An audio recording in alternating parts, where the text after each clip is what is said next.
नमस्कार मित्रों, कैसे हैं आप। पिछली कथा में आपने सुना था कि कैसे नारद जी को यह अहंकार आ गया था कि उन्होंने काम पर विजय प्राप्त कर लिया है और उसी अभिमान के अभिभूत हो वो कैलाश गए और भगवान शिव से उन्होंने अपने काम विजय की गाथा बताई। हालांकि उन्हें मालूम नहीं था उनकी इस विजय पर कहीं न कहीं हाथ भगवान शिव का ही। भगवान शिव सब जानते हुए उन्होंने कहा कि मुनि श्रेष्ठ, आपने यह बात मुझे तो बताई है किंतु भगवान श्री हरि को न बताइएगा। इस बात को अपना अपमान समझकर अनदेखा करते हुए नारद जी बैकुंठ गए और उन्होंने भगवान विष्णु को अपनी काम विजय वाली गाथा सुनाई। उनके इसी अभिमान को तोड़ने के लिए भगवान ने एक माया रची। आइए इस कथा का आगे आनंद लेते हैं। माया निर्मित नगर में सील निधि की कन्या पर मोहित हुए नारद जी का भगवान विष्णु से उनका रूप मांगना, भगवान का अपने रूप के साथ उन्हें वानर सा मुंह देना, कन्या का भगवान को वरण करना और कुपित हुए नारद का शिव गणों को शाप देना। सूत जी कहते हैं, महर्षियों,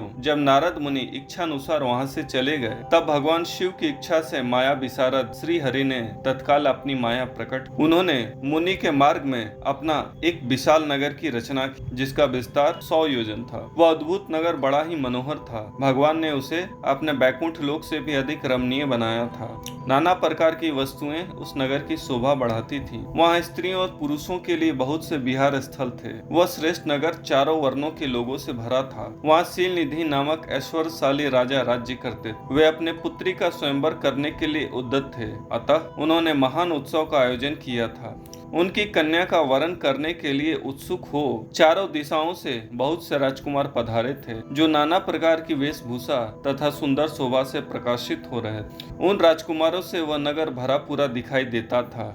ऐसे सुंदर राजनगर को देख नारद जी मोहित हो गए। वे राजा सीलनिधि के द्वार पर गए। मुनि शिरोमणि नारद को आया देख महाराज सीलनिधि ने श्रेष्ठ रतन में सिंहासन पर बिठाकर उनका पूजन किया। तत्पश्चात अपनी सुंदरी कन्या को, जिसका नाम श्रीमती था, बुलवाया और उसे नारद जी के चरणों में प्रणाम करवाया। उस कन्या को देखकर नारद मुनि चकित हो गए और बोले, राजन, यह देव कन्या के समान सुंदरी महाभागा कन्या कौन है। उनकी यह बात सुनकर राजा ने हाथ जोड़कर कहा, मुने, यह मेरी पुत्री है। इसका नाम श्रीमती है। अब इसके विवाह का समय आ गया है। यह अपने लिए सुंदर वर चुनने के लिए निमित्त स्वयंवर में जाने वाली है। इसमें सब प्रकार के शुभ लक्षण लक्षित होते हैं। महर्षि, आप इसका भाग्य बताइए। राजा के इस प्रकार पूछने पर काम से विह्वल हुए मुनि श्रेष्ठ नारद उस कन्या को प्राप्त करने की इच्छा मन में लिए राजा को संबोधित करके इस प्रकार बोले, भूपाल, आपकी यह पुत्री समस्त शुभ लक्षणों से संपन्न है, परम सौभाग्यवती है। अपने महान भाग्य के कारण यह धन्य है और साक्षात लक्ष्मी की भांति समस्त गुणों की आगार है। इसका भावी पति निश्चय ही भगवान शंकर के समान वैभवशाली, सर्वेश्वर, किसी से पराजित न होने वाला, वीर, काम विजयी तथा संपूर्ण देवताओं में श्रेष्ठ होगा। ऐसा कहकर राजा से विदा ले इच्छानुसार विचरने वाले नारद मुनि वहां से चल दिए। वे काम के वशीभूत हो गए थे। शिव की माया ने उन्हें विशेष मोह में डाल दिया था। वे मुनि मन ही मन सोचने लगे कि मैं इस राजकुमारी को कैसे प्राप्त करूं। स्वयंवर में आए हुए नरेशों में से सबको छोड़कर यह एकमात्र मेरा ही वरण करे, ये कैसे संभव हो सकता है। समस्त नारियों को सौंदर्य सर्वथा प्रिय होता है। सौंदर्य को देखकर ही वह प्रसन्नता पूर्वक मेरे अधीन हो सकती है, इसमें संशय नहीं है। ऐसा विचार कर काम से विह्वल हुए मुनिवर नारद भगवान विष्णु का रूप ग्रहण करने के लिए तत्काल उनके लोक में जा पहुंचे। वहां भगवान विष्णु को प्रणाम करके वे इस प्रकार बोले, भगवान, मैं एकांत में आपसे सारा वृतांत कहूंगा। तब बहुत अच्छा कहकर लक्ष्मीपति श्री हरि नारद जी के साथ एकांत में जा बैठे और बोले, मुने, अब आप अपनी बात कहिए। तब नारद जी ने कहा, भगवान, आपके भक्त तो राजा सीलनिधि हैं। वे सदा धर्म पालन में तत्पर रहते हैं। उनकी एक विशाल लोचना कन्या है जो बहुत ही सुंदरी है। उसका नाम श्रीमती है। वह विश्व मोहिनी के रूप में विख्यात है और तीनों लोक में सबसे अधिक सुंदरी है। प्रभु, आज मैं शीघ्र ही उस कन्या से विवाह करना चाहता हूँ। राजा सीलनिधि ने अपनी पुत्री की इच्छा से स्वयंवर रचाया है, इसलिए चारों दिशाओं से वहाँ सहस्त्रों राजकुमार पधारे हैं। नाथ, मैं आपका प्रिय सेवक हूँ, अतः आप मुझे अपना स्वरूप दे दीजिए, जिससे राजकुमारी श्रीमती निश्चय ही मुझे वर ले। सूत जी कहते हैं, महर्षियों, नारद मुनि की ऐसी बात सुनकर भगवान मधुसूदन हंस पड़े और भगवान शंकर के प्रभाव का अनुभव करके उन दयालु प्रभु ने उन्हें इस प्रकार उत्तर दिया। भगवान विष्णु बोले, मुने, तुम अपने अभिष्ट स्थान को जाओ, मैं उसी तरह तुम्हारा हित साधन करूंगा। जैसे श्रेष्ठ वैद्य अत्यंत पीड़ित रोगी का करता है, क्योंकि तुम मुझे विशेष प्रिय हो। ऐसा कहकर भगवान विष्णु ने नारद मुनि को मुख तो वानर का दे दिया और शेष संगों में अपने जैसा स्वरूप देकर वे वहां से अंतर्धान हो गए।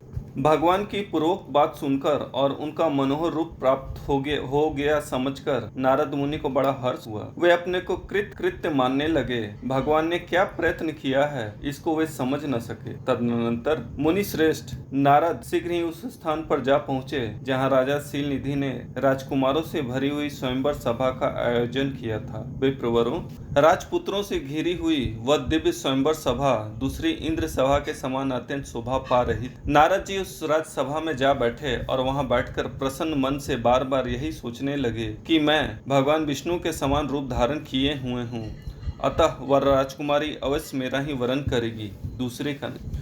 मुनि श्रेष्ठ, नारद को ये ज्ञात नहीं था कि मेरा मुंह कितना कुरूप है। उस सभा में बैठे हुए सब मनुष्यों ने मुनि को उनके पूर्व रूप में ही देखा। राजकुमार आदि कोई भी उनके रूप परिवर्तन के रहस्य को न जान सके। वहां नारद जी की रक्षा के लिए भगवान रुद्र के 2 पार्षद आए थे, जो ब्राह्मण का रूप धारण करके गुड़ भाव से वहां बैठे थे। वही नारद जी के रूप परिवर्तन के उत्तम भेद को जानते थे। मुनि को कामावेश से मूढ़ हुआ जान वे दोनों पार्षद उनके निकट गए और आपस में बातचीत करते हुए उनकी हंसी उड़ाने लगे।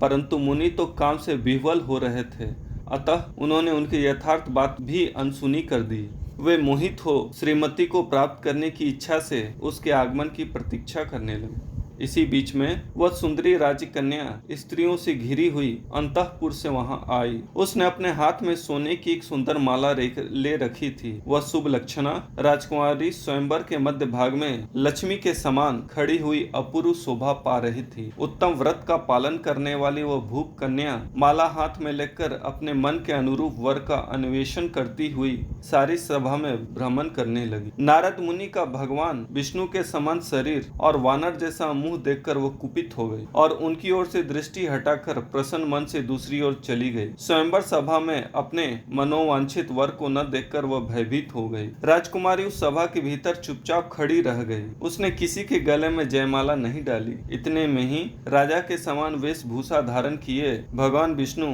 वहां आ पहुंचे। किन्हीं दूसरे लोगों ने उनको वहां नहीं देखा, केवल उस कन्या की ही दृष्टि उन पर पड़ी। भगवान को देखते ही उस परम सुंदरी राजकुमारी का मुख प्रसन्नता से खिल उठा। उसने तत्काल ही उनके कंठ में वह माला पहना दी। राजा का रूप धारण करने वाले भगवान विष्णु उस राजकुमारी को साथ लेकर तुरंत अदृश्य हो गए और अपने धाम में जा पहुंचे। इधर सब राजकुमार श्रीमती की ओर से निराश हो गए। नारद मुनि तो काम वेदना से आतुर हो रहे, इसलिए वे अत्यंत विह्वल हो बैठे। तब वे दोनों विप्र रूपधारी ज्ञान विशारद रुद्रगण काम विह्वल नारद जी से उसी क्षण बोले, हे नारद, हे मुनि, तुम व्यर्थ ही काम से मोहित हो रहे हो और सौंदर्य के बल से राजकुमारी को पाना चाहते हो। अपना वानर के समान घृणित मुंह तो देख लो। सूत जी कहते हैं, महर्षियों, उन रुद्रगणों का यह वचन सुनकर नारद जी को बड़ा विस्मय हुआ। वे शिव की माया से मोहित थे। उन्होंने दर्पण में अपना मुंह देखा। वानर के समान अपना मुंह देखकर वे तुरंत ही क्रोध से जल उठे और माया से मोहित होने के कारण उन दोनों शिव गणों को वहां शाप देते हुए बोले, अरे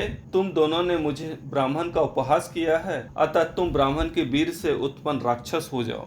ब्राह्मण के संतान होने पर भी तुम्हारे आकार राक्षस के समान ही होंगे। इस प्रकार अपने लिए साप सुनकर वे दोनों ज्ञानी शिरोमणि शिवगण मुनि को मोहित जानकर कुछ नहीं बोले। ब्राह्मणों, वे सदा सब घटनाओं में भगवान शिव की इच्छा मानते थे, अतः उदासीन भाव से अपने स्थान को चले गए और भगवान शिव की स्तुति करने लगे। दोस्तों, अगर आपको हमारे चैनल का कंटेंट पसंद है तो कृपया इसे सब्सक्राइब कीजिए और साथ ही बेल आइकन को दबा दीजिए, ताकि आगे आने वाली ऐसे ही ज्ञानवर्धक एवं रोचक जानकारियाँ आपको समय समय पर प्राप्त होती रहे। ओम नमः शिवाय।